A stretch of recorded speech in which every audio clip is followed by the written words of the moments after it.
Pour les fonds, il y a plusieurs types de fonds. Il y a les fonds papier, il y a les fonds tissu et il y a les fonds pliables. Moi, personnellement, j'ai les fonds papier. Donc, je préfère utiliser les fonds papier. J'ai déjà essayé les fonds en tissu, j'ai déjà essayé les fonds pliables, mais j'ai une préférence pour les fonds papier parce que c'est plus simple.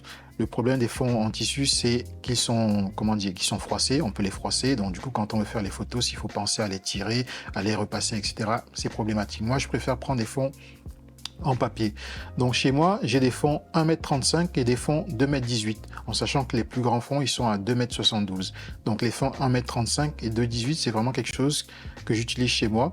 J'ai assez d'espace pour mettre le fond 2,18 m, mais si toi, tu n'as pas beaucoup d'espace, tu peux aussi prendre un fond 1,35 m pour faire tes portraits, tes photos. Un conseil par rapport au fond noir, si tu souhaites un fond noir, tu peux prendre un fond tissu parce que l'avantage, c'est que le tissu va absorber la lumière, donc on n'aura pas ce problème de fond qui soit froissé. Donc voilà. Après, moi, je te conseille d'avoir un fond blanc parce qu'avec ce fond blanc, tu peux avoir donc le fond blanc, tu peux avoir un fond gris et tu peux aussi avoir un fond plus sombre, voire tirer jusqu'au noir si tu sais très bien maîtriser ta lumière. Ensuite, nous avons les supports de fond. Les supports de fond, c'est le trépied et la barre qui va te permettre d'accrocher tes fonds.